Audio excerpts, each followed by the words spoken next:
Welcome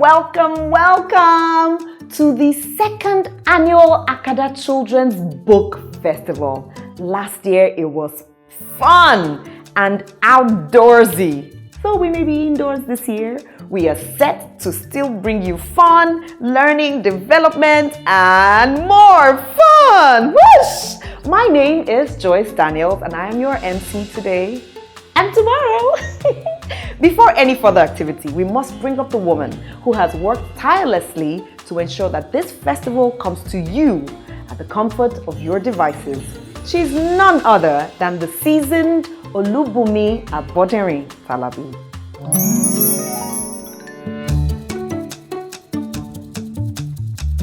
Hello and welcome back to the Akada Children's Book Festival. I say welcome back because I know many of you attended our first edition last year. Welcome back to the second edition. And yes, here we are. We made it. Despite the pandemic, despite COVID-19, despite lockdown, stay at home, social distancing, here we are. Hooray! Give yourself a huge pat on the back for making it. Yes, 2020 will not get you down. So, welcome to the second edition of the Akada Children's Book Festival, coming to you from Lagos, Nigeria. This year's event is going to be as brilliant as last year's event. And you know what? The fact that we're online means that we can reach more readers. Oh yes, we're going to share the love. That's the theme for this year. Light up the world, share a story. Light up the world, share a story. So we're going to be sharing lots of book readings, book chats, we have story time. We also have a couple of new items. We have Gigglebox, comedy for kids. We have to lighten things up a little. We have Happy Tunes. And we have Mummy Daddy Me, Let's Work Out. So, all I can say is that you don't want to miss any of the free sessions. All of the sessions tomorrow are free. All the sessions tomorrow on day 2 of the festival are free. Today, we have the professional development workshops. So if you're a writer, an author, publisher, illustrator, day 1 of the festival is for you. It's not too late. You can sign up for as many of the workshops as you choose. We have at least 9 of them. And they cover themes such as the business of books, digital books, perfecting your book craft. And in these workshops, you'll learn things about how to get over writer's block, how to start your book. And then once you've written and you've got a complete manuscript, what do? You need to edit. So we have a workshop on editing. We also have workshops on illustration. We also talk about developing your first app. And you've written the book, you've got a physical copy, but what about the electronic copy? So we talk about digital books, we talk about ebooks, and then we talk about how to unbury your book so that readers can actually find your books to buy the books, right? That's very important. So we have a packed day for you today. Day 1, Friday, October the 30th, 2020. Have a packed day for you today. Back-to-back workshops. Pick as many as you like. On the hour, every hour, there'll be a different workshop right up until evening time. So it's not too late. Tell as many people as you know.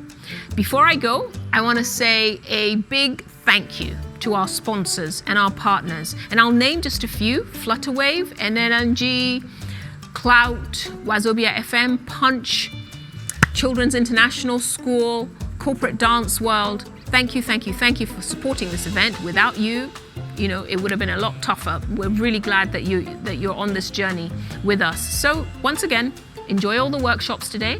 Don't forget, tomorrow's the free, fun family day.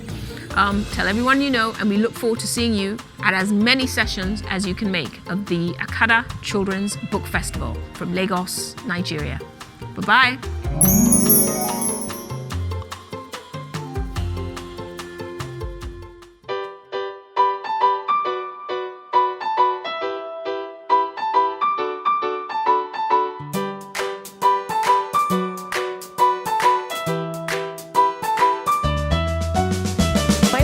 Ajetunmobi Adamolekun. We're here at Cloud Studios in Victoria Island doing a recording. Happy Tunes. My name is Olusayo and I'm here with the Happy Tunes crew. Happy Tunes, Happy Tunes, Happy Tunes series of recording for children, and we're even doing it with children for the Akada Book Festival that is coming up in October. Because here we are, despite the pandemic, despite COVID, doing yet another Akada Children's Book Festival. Thank you once again, Wazobia and Clout Studios. Hey,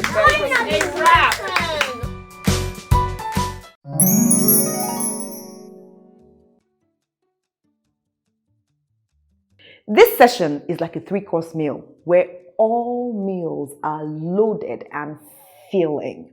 In the course of preparing this event, we realized that even though there are many artists who can draw, not every artist knows how to create engaging illustrations that will adapt to children.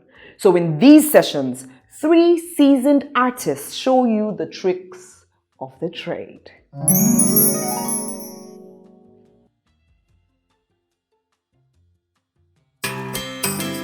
Olusayo Ajetunmobi is an autodidactic fine artist and visual storyteller. Sayo is enamored with folklore and making art for children. She believes in the power of visual arts and literature to empower the next generation of thinkers. Her visual art practice focuses on self-discovery as it pertains to exploring, destigmatizing and decolonizing African stories, history, and culture. She has illustrated over a dozen published African children's stories by various authors and will debut as an author-illustrator with Farafina Tuti in 2020. Her work and the stories they tell creates a paradigm shift in the way Africans and women navigate reality. You can view her latest project at artofajet.com. Hello everyone, my name is Olusayo Ajetunmobi and I'm a visual artist and illustrator. You're welcome to my workshop. We'll be talking about creating illustrations for children's books.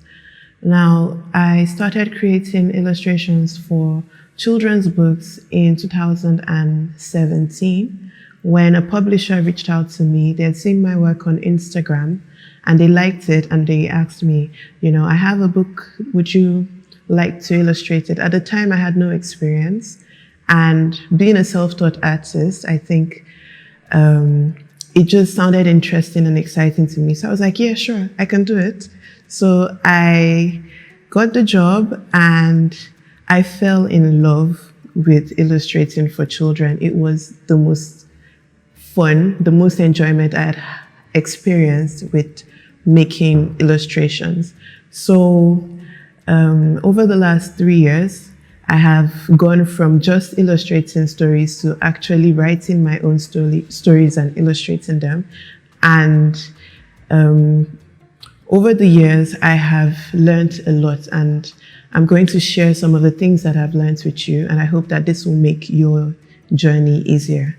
Starting with putting together a portfolio, you need to have a collection of work that you can put online so that your clients can find you. So if you are working as an illustrator commercially, or if you are looking to get jobs to do a certain type of illustration, say for children's books, say for a certain type of children's books, you need to put together work like that in your free time and display it online. It was the work I had put on my Instagram that attracted the first person who came to say, oh, can you do a children's book? Because they were interested in the portfolio that I had for specific reasons. They liked that I only illustrate African characters. They liked the way that my illustrations are styled.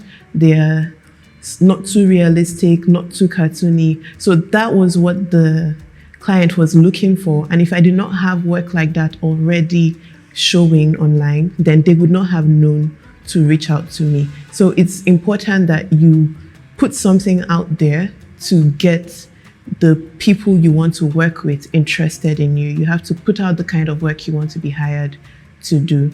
Then when it comes to putting together a portfolio or deciding what type of work you want to be hired to do. I think it's important to listen to your heart and think about what you're interested in, what you're excited about, what you can do for hours without getting tired of it. And also think about the business side of things. So you have to have a brand. And I know you must have heard this so many times, but you have to have something that you stand for to your clients. So if it's that, you work very fast, if it's that you have a certain, cartoony type of look to your work, if it's that you use very bright colors, if it's that you use a more muted.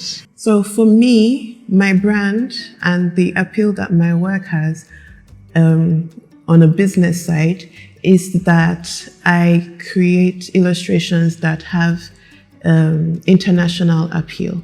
And this is because the first client that I worked with was a small publisher in the UK. So that kind of set me up to start creating illustrations that I think can be put on any bookshelf anywhere in the world. And that has opened doors for me to work with all kinds of publishers from East Africa, in West Africa, in the US and in the UK. And everywhere that the work goes, people are excited to see it. And so I think it's part of the fact that I am also excited about my work, and that communicates, but also that I am very deliberate in how I choose to design the illustrations. So you have to be deliberate. It's not just about enjoying it and being passionate. It's also about putting a lot of thought into the work that you're doing and thinking, okay, does this communicate what I want it to communicate, and what kind of message am I passing across? In my personal experience, I have been actually illustrating more or less full-time for the past 3 years. So I don't have any tips on how to balance illustrating and a day job, but I have had support that has made it possible during the dry spells of my career for me to, pay my bills and take care of myself. So definitely having a backup is important, because if you are being selective about the clients you want to work with and you have a particular goal in mind, then you can't just, expect to have a constant stream at the beginning. So it takes some time, and you need to establish a support system for yourself. If you can dedicate specific hours a week towards creating your portfolio, towards doing your client work, you need to have a schedule that you can be committed to, because it's a job just like any other job. It takes you growing your skills over time. It takes commitment. It takes hard work. It takes dedication. So if you want to start creating illustrations, by all means, dive in and enjoy yourself. But if you want to make a living out of it, then you need to have some discipline and have a focus and take small steps towards feasible goals. Part of getting paid ropes into knowing the legal aspect of things, which is the contract. So if you are doing illustrations for a client, it's very important for you to have a contract and to go through the contract carefully and be sure that the terms are terms that you are comfortable with. You can have a lawyer review it with you, but working professionally without a contract is not advisable. No matter how friendly you are with the clients, even if it's your best friend, you need to ensure that your rights are protected. Your copyrights to the intellectual property, the images that you create, needs to remain with you. And if you're going to sell that copyright, you need to get a fair price for that. So when it comes to working professionally, the legal aspect must not be neglected. When it comes to deciding how to price, it's important to find out what is going on in the market So do your research, speak to both those who are hiring and those who are working in the industry. Ask your peers, what do you charge for this type of work? How should I charge and how should I price? And then make your own decision based on the information that you have gathered so that you are sure that you are being compensated fairly for your labor.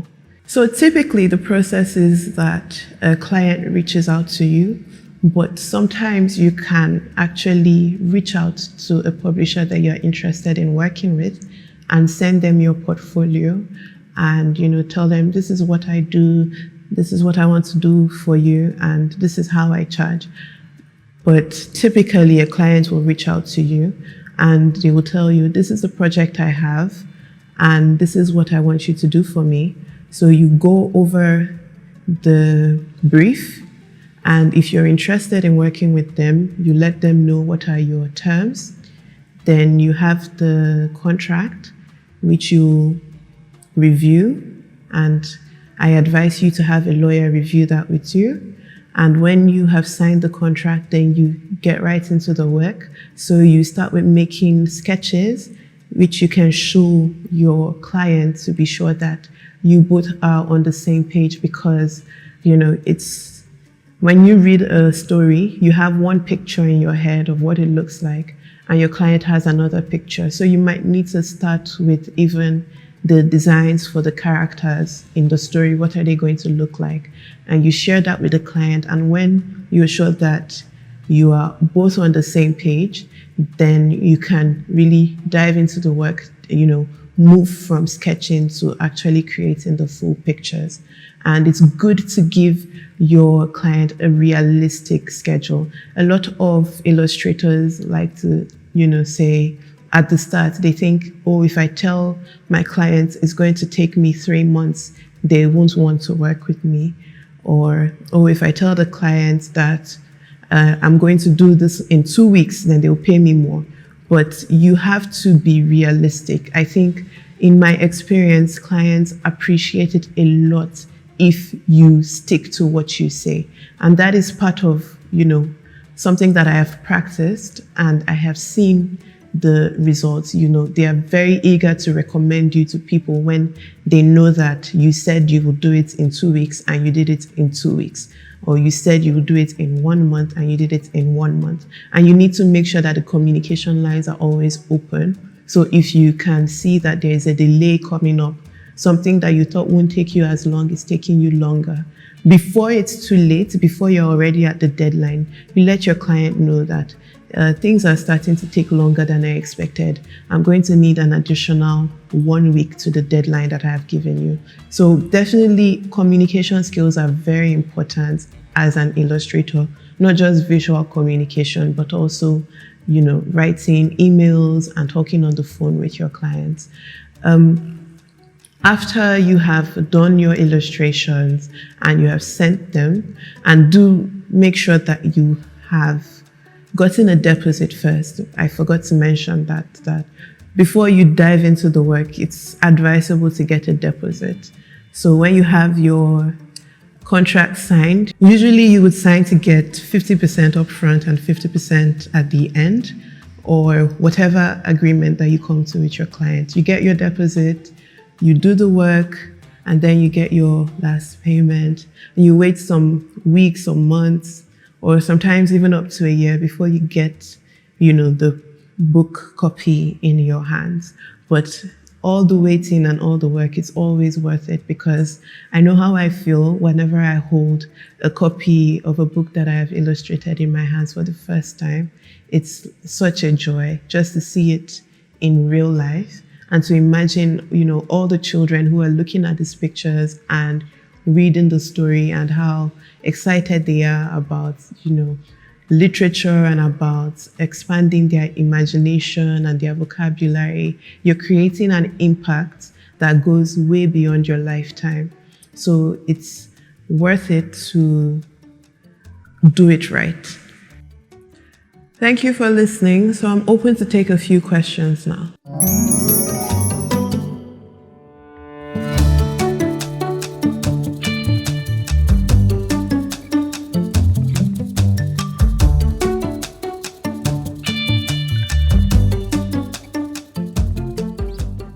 When a client is offering you a certain fee that is less than what you would like to be paid for a job, it is very important to consider the time and the resources that are going to go into that job, and be sure that what the client is offering you is not going to leave you at a loss. If your client is offering you a price that leaves you at a loss and they are not willing to, meet you halfway, it's best to walk away from that deal. If the price is not leaving you at a loss, but perhaps not as profitable as you need it to be, then you have to consider how well the job fits into your personal goals. So you want to do a certain type of book for a certain type of client at a certain time. You want to have a number of books published this year, or you want to have your work in a certain country. You can make slight trade-offs when it comes to the monetary aspect for building your career, but you must absolutely not take a job that leaves you at a loss. So when the price is offered and you would like to earn more, you let your client know, this is what I typically charge. This is a discount I can offer you. And you wait to hear what they say. If they're willing to take it, if they say, no, this is the amount that we have, this is our maximum budget, then you consider and be aware that you are bringing a lot of value into that relationship. Nobody's doing you a favor by hiring you to do your job. It's your job and you deserve to be paid for it.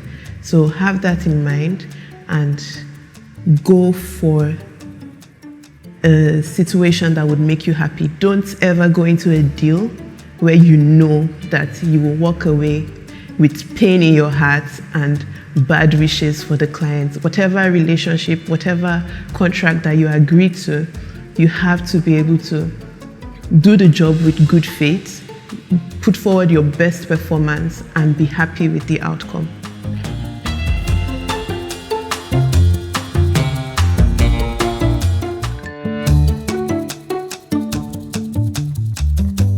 Now, I've touched on this, talking about having a portfolio online where people can see what you're capable of, and having a brand, the certain appeal that you want your work to have. But in addition to that, networking is important. So attend events like this and talk to your peers and say, this is what I'm doing, this is what I'm interested in, look at the work I've done. Show yourself to people, market yourself, promote yourself. Don't be shy to say, this is what I'm doing and this is what I'm interested in and this is the kind of opportunity I'm looking for. You never know who is listening. Thank you for coming to my workshop. I hope you've learned about the back end of creating illustrations for children's books. And you can reach me on Twitter, Instagram, and Facebook at Art of Ajet, ARTOFAJET. I will be happy to take whatever questions you have.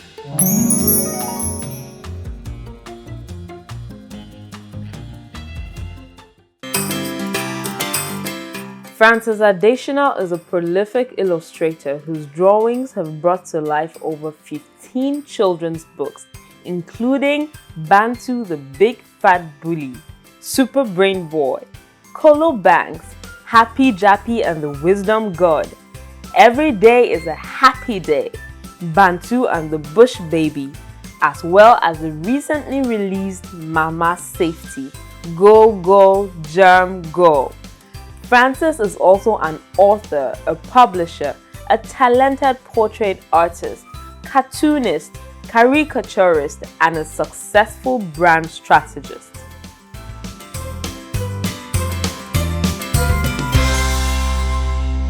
Hello everybody, my name is Francis Adeshina. I'm a brand strategist and I'm also an illustrator. Welcome to Akada Book Festival. Today I'll be talking about illustration and I'll be speaking from the strategic art and act dimension of illustration. What is illustration? Illustration is the visual interpretation of verbal content. It could be stories in text, it could be animations, it could come in form of object act where objects are used to express the meaning of a text or a story.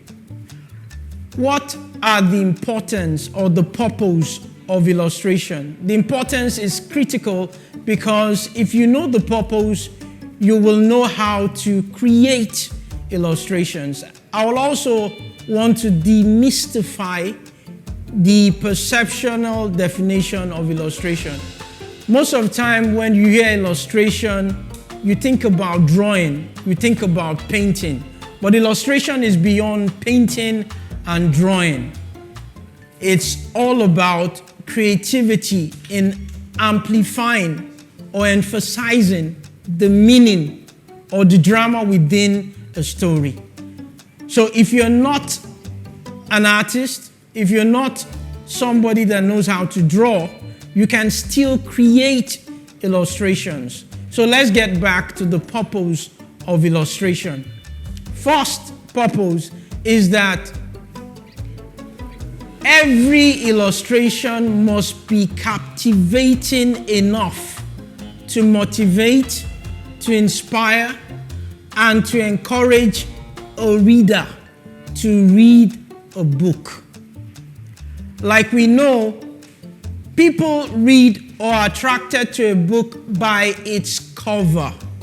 Somebody said that if you have $10 or 10 naira to invest in a book publication, it's smart to invest $8 in that book.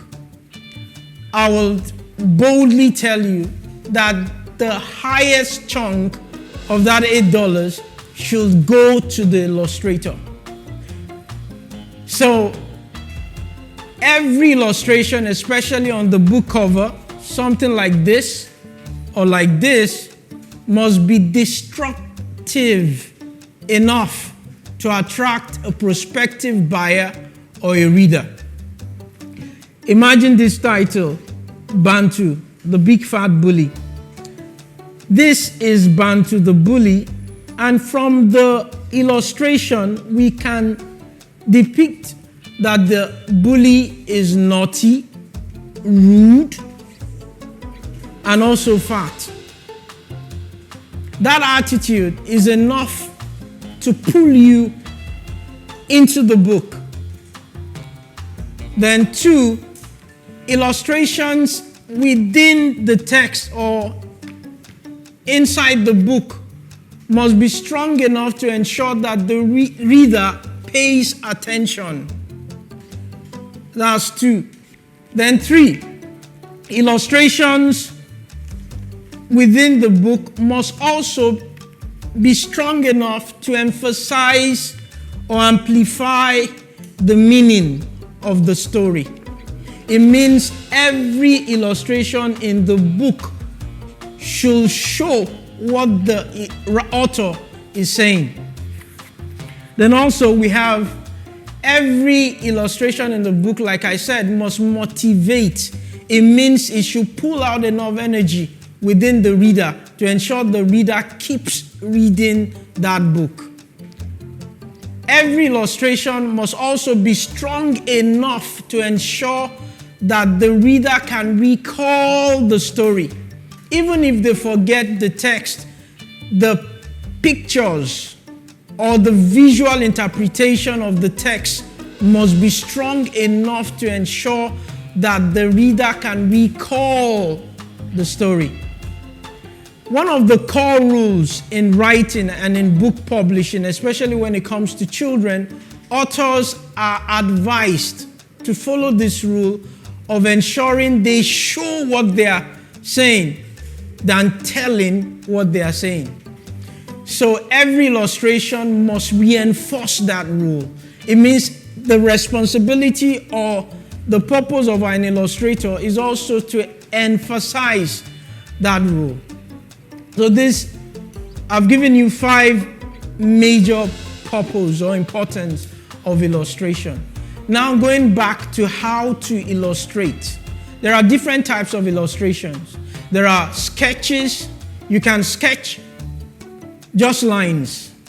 It can be rough as possible, like the works of Tony Ross or Quentin Blake. They are so rough that in this part of the world, their art might not be appreciated. Then there are illustrations that comes with the use of objects. You can use carrots.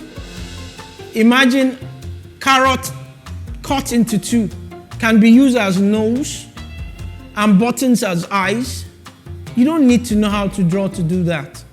So the combination of objects to pass your message is also critical in how to create illustrations. Illustrations are more of deploying creativity to express what you want to show.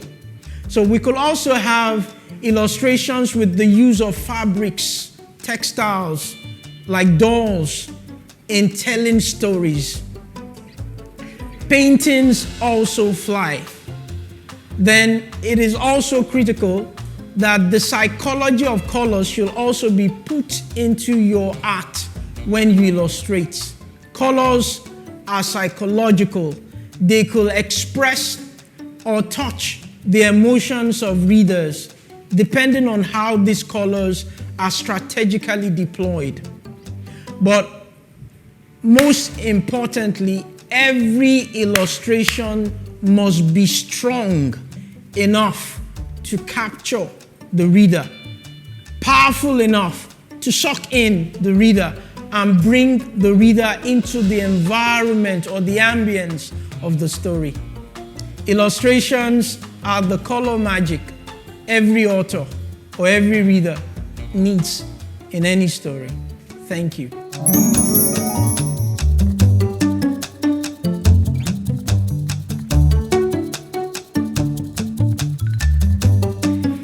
It depends. Like I tell people, it's not the software is not the major thing. It's the person behind the software. It will shock you that I use Microsoft Word to do my stuff. It's so amazing, unbelievable. You understand? So it's not all about the software. It's all about the practice, the creativity, and the boldness. You know, there's a certain measure of confidence behind every creativity. You understand? But you also need to do a lot of work. But I can give you names of softwares that can be used, like Adobe Photoshop, Illustrator. Like I always tell people, it's not about the software. You can also use CorelDRAW, but it will shock you. Like I said, I use Microsoft Word. It's unbelievable. It's crazy, right? But that's what I use. It's all about the creativity. I can do anything that any software will do with what I do. You understand? And I have a story behind that. At a point, I was like running an advertising company that I started, and we were doing stuffs for multinational companies. And all of a sudden, they called all the way from Kenya. And they said only Francis can do it. Because we've been doing stuff for their branch in Nigeria. We're handling like the Anglophone countries. And I was the only one at the office at that moment. Guys have gone home, you understand? And at that point, I'm only a strategist. I don't know how to use any software to do anything, but I can draw. And I can't call these guys back because we've had overnight back to back. So I had to pray. And I said, Jesus, if you're in my position, what will you do? And I had that voice that says, use the software that you know how to use. And that was, the only thing I can use was Microsoft Word. And I used Microsoft Word. You know, drawing is the deployment of lines, shapes, and colors. If you look at your Microsoft Word very well, you see lines, you see shapes, you see colors, and you will see curves. And that was it. And I did that mega job. It's a multinational company, don't want to mention name. So that was how I did that job. And it was one of the biggest jobs for that year. Then I mustered more confidence. Then I started using that to do all sorts. You understand?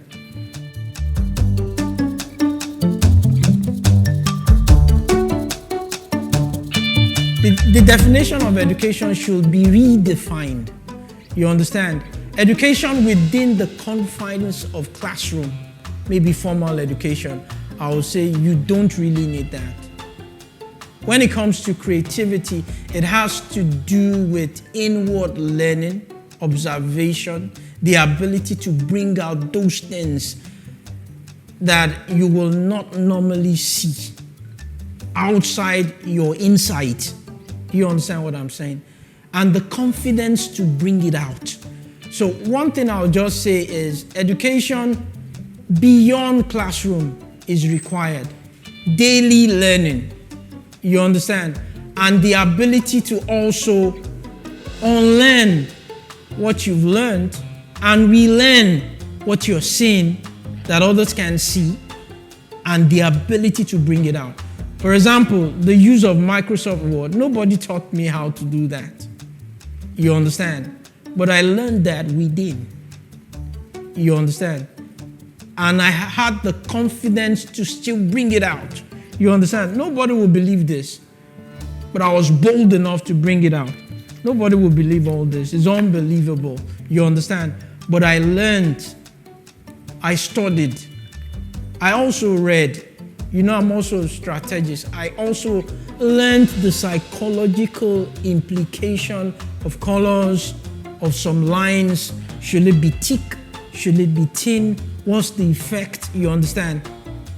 How is it conceived? How is it received? But the biggest part of learning or education when it comes to creativity is the business side of it. No matter what you are creating, it must generate profit, either in kind or in cash.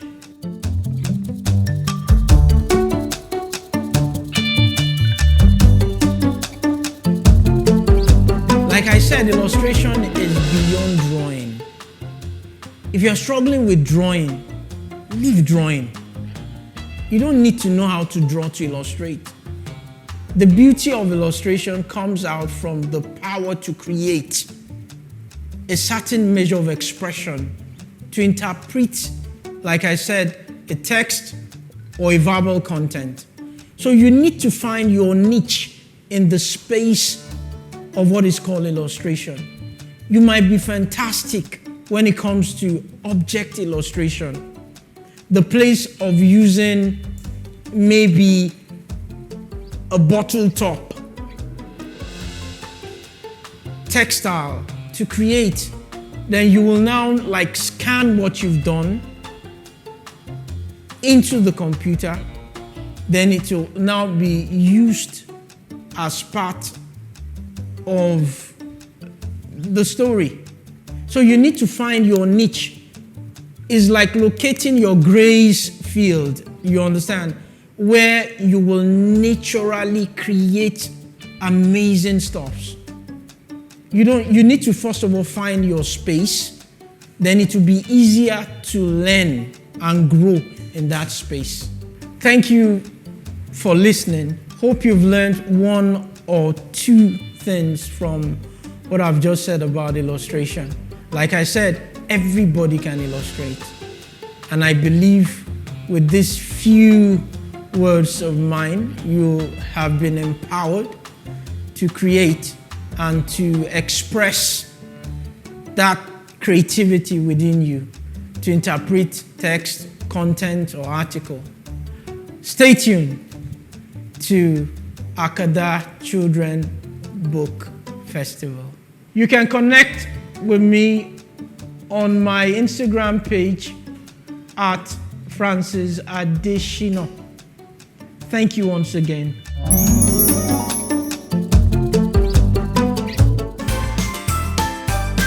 Irene Ominou is a Nigerian-born fashion artist and illustrator based in the UK. In recent years, she has been commissioned internationally by some of the world's top brands including Vogue, Grazia, Velisco, the Dubai Mall and Addisonal of London. She has successfully illustrated 3 children's books with 2 more due early in 2021. She's a firm believer in the power of pictures to illuminate the minds of children and spark a love of reading early on in life. Her earliest influences were stories by Enid Blyton, animated Disney movies and Nigerian classics such as Macmillan Ali and Simbi Sears. She frequently draws on her African heritage as inspiration for her colorful illustrations.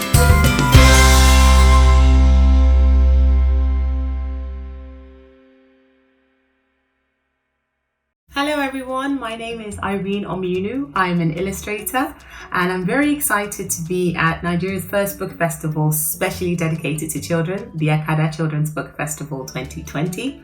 I hope you've been enjoying the festival so far.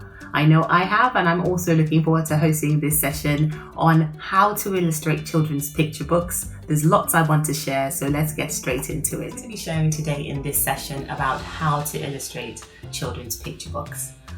In our approach, it's really important to know that the way children interpret stories is very visual.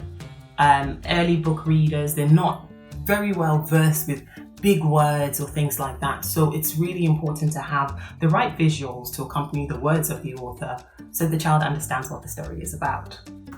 An illustrator really is tasked with expanding the words in the story. The mind of the child should be opened up by what they see. This could be the characters, it could be the colors, it could be the layout of the picture book, and this is really, really important to making sure it's something that the child really connects with. I think it's so important to approach the story in a very simplistic way. As the illustrator, it's my job first of all to get a hold on the story and say, what's this story about? What really is the author trying to pass across to the children, and what is the very basic message of the book? Once you have that out of the way, you can start to develop the fun parts about how you're then going to translate that message to a child who's reading the book. I like to identify the main message of the story and the intent of the author. I think it's more like sign language. So basically, if a visually impaired person was reading, it would be with Braille, wouldn't it? And that would interpret to the person what the book was about. But this time, if it's, say, sign language, you would use all those signals and words. They can't hear any words, but through sign language, they can interpret everything that is being said around them. So it's really important to realize that illustration is not just pretty artwork, it's a visual aid for children of all types to be able to understand the stories and really get them into reading very early on in life. So I think it's a really privileged position to be in as an artist. Pictures should also be able to tell the story without words to a large extent. So when you read the words of the author, you should be able to use your illustrations in every page of the book to tell the child the story without the words being there. So the words are a help, just the same way the illustrations are a help. They should be able to stand alone, but should work really, really well together. This, I think, really gets the child interested in wondering what those words are. So I want to know more details about this picture that I'm looking at. And that's how you really get a child going in the area of reading. I think after we do this, and so we understand why we are illustrating the book, why is my illustration necessary to make this a wonderful story, we can get to the fun part, which is characters. I really, really love characters because I think, apart from the fact that every story will have a protagonist, it's really important to note that The characters are the first things that the children start to notice. They start to notice things about the character that they can identify with themselves, which is wonderful that we're having a lot more books with Black and ethnic minority children as the lead character. As you ask yourself questions about the character, I think the character starts to come alive in the mind of the illustrator. So you're not thinking now as the author, you're thinking as an illustrator, you're thinking as the person who's fleshing out the book in color. So I like to ask myself really fun questions such as, what does this character like to eat? What does the character like to wear? How do they wear their hair? How many friends do they have? Where do they live? All these questions make the character a real person. And you can start to think, well, if they live in this kind of climate, this is the kind of clothes they'd be wearing. That already solves the problem of what's my character going to wear. The more you make this character come alive, the more the children are going to believe that this is actually somebody that exists, and the child really gets stuck into the story. So that's really important, a believable character. It's important to then make this character unique, memorable through, say, clothing, the way they pose, all sorts of things. How do you make this child memorable? Maybe a really big bow on the hair of a girl, or it could be really brightly patterned clothing. It could be, say, a pet or a teddy bear that they carry around everywhere. Just something really unique that every time the child sees that character on the page, they go, oh, I know what that character is, and I know who that character is. So in fleshing this out, once you've done your character work and you know who you're going to put in the children's picture book, it's really, really important to get a storyboard. Don't forget, as an illustrator, you're working with an author, you're not working alone.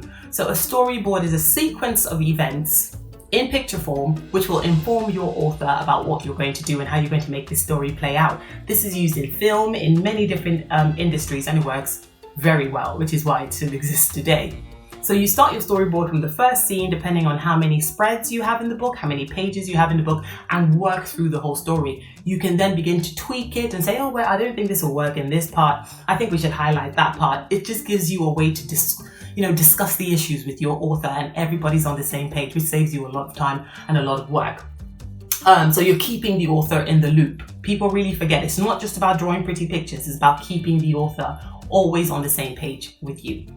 I think also scenes should be looked at without the distraction of color. So always start with black and white scenes. The way I work, I tend to work from just line drawings. What that means is basically just black lines or brown lines, whatever your pen is, sketched on paper without any color. Because sometimes color can distract and make things look really pretty. But if you look at it in black and white, it's like, does this work or does this not work? And you can agree with your author. Once this is agreed, every scene of the book is agreed, then comes the fun part. Deciding what the cover is going to be. I think it's really important to have your cover be something that is eye-catching, but also something that will tell the parent who's going to be buying the book exactly what they're getting, what the story is about. You should be able to guess from the cover. It shouldn't be a very ubiquitous cover, nothing special, nothing to tell you what the story is about. It's really, really important, apart from the title of the book, to have a great cover.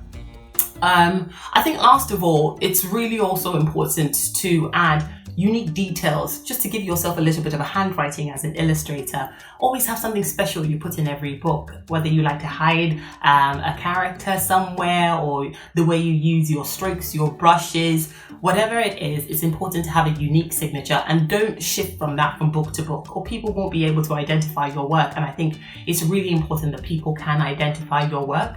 And for me, I tend to be very true to life in the way I illustrate scenes and pictures, everything, nothing's really exaggerated. And so as time goes on, you start to develop a signature for yourself. So I'm just going to show you an option from a book that I've done, which is Who Do I See in the Mirror? I wrote this with Philly and friends. I just want to show you one of my favorite scenes from the book, and why I'm showing you this scene is just to show you how versatile you can be with using your illustrations to push across a message to the child. So in this part of the book, she's talking about her legs, and she's saying that she uses her legs to dance. It wouldn't be right to just say, here are my legs, and then that's the end of the story. I decided to put into the book a sequence of events. You can be very creative. You can use a full page spread, or you can use spot illustrations, which is what these are. and just a sequence of movements that shows the child, she's dancing, she's leaping up and she's coming back down in a pose. It just completely makes the book come alive. So that's just an example of how you can really use your imagination. Don't feel stuck. I have to have one square box of a picture. No, you can do whatever you want and make sure that the pictures travel along the book and carry the child on the journey of the story. Most importantly, I think it's important to have fun. Think like a child, get into the mind of a child and think, what would they imagine? Is it a rocket with spaghetti on it? Is it a little girl with really, really big afro hair? There is no limit in the world of children's books. It's only as far as you can make your mind travel. I also think it's good to improve on your skills. So if you're really good with paper and pen, you might want to get into digital illustration, because it just helps with the scanning process, with little changes. Always grow. Experiment with watercolor, experiment with crayons and acrylics, and all sorts of mark making tools. The more you experiment, even with collage, making your mark, you would become a more distinct illustrator than just part of the crowd. I really hope that this has been able to help you in your approach to illustrating children's books. Is by no means, the full story, but it should get you started on your way. Once again, thank you for listening, and if you have any questions, I'll be taking them in the next segment. Bye, everyone.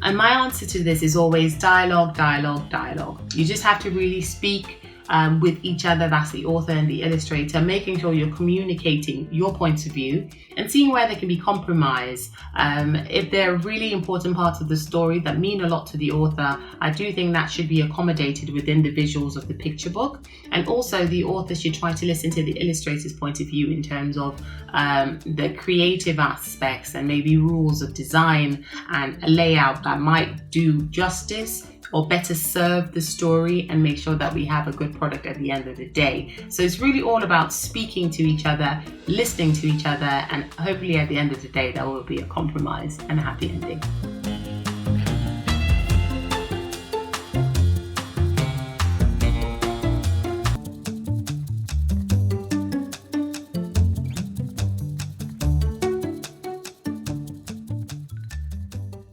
And my personal take on it is there are no rules. It really does depend on the book that you're illustrating and the vision that you have for that book in conjunction with the author. If it's a very somber, a very sentimental picture book, you might look at softer colors, nothing too brash, nothing too loud. If it's a happy book about learning or adventures, then really bright colors do justice to the words. So you really have to think about what you're illustrating, what sort of feeling and emotion are you trying to get into your story. Don't be too bogged down with rules and what, the do's and the don'ts, because sometimes to get a really unique picture book, you need to have some surprises in there. I've seen picture books where they have a black and white page and then the next page is full of color, another black and white page, and then the next page is full of color, just to make your book a bit different and a bit more special. So always make sure the color scheme tells the story, adds to the story, and encourages the emotion that you carry throughout the book when you're illustrating.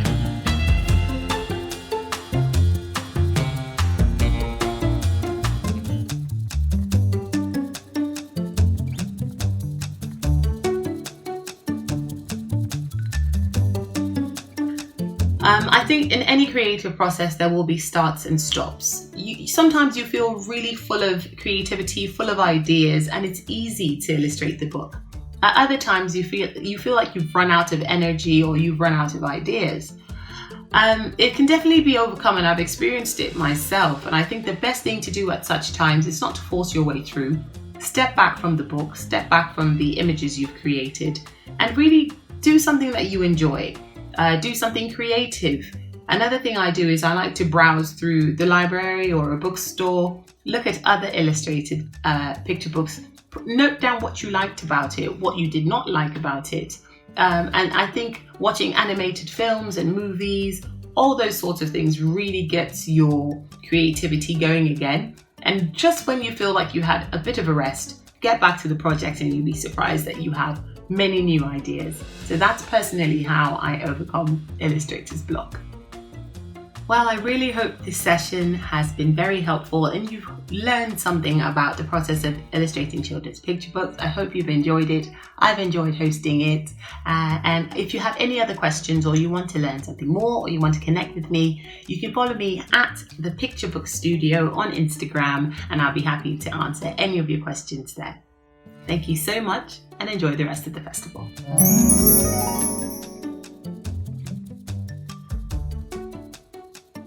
When I said it was a fully packed 3-course meal, I mean I was telling the truth. That has been such an enlightening session.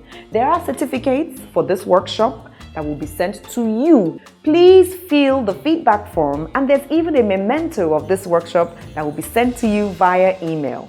Hit the feedback link and get it all sorted. We understand the need to keep listening and sharpening your learning, which is why this workshop will be available for another 3 months exclusively for those who registered. I hope to see you in the coming workshop. But if you have not registered for all the other workshops, quickly head over to the website to register or go to bit.ly/Akada 2020 and get access to the class of your choice. We could not have put this year's festival together without the support of our partners. We say a big thank you to Flutterwave, NLNG, Wazobia FM, Cloud Studio, amongst others. Today is the exclusive day 1 of the festival. Tomorrow is the free family fun day. There is something for every book lover, children, parents, teachers, and you, everyone. And this year we have some indigenous language children's book readings too. So be a part of it. Join the conversation online using the hashtag Akada 2020 at home. See you soon. Everybody, go and tell your friends, something's about to happen. Hello everybody, go and tell your friends, something's about to happen. Yeah, in the Akada Children's Book Festival. Tell your friends, something's about to happen. It's the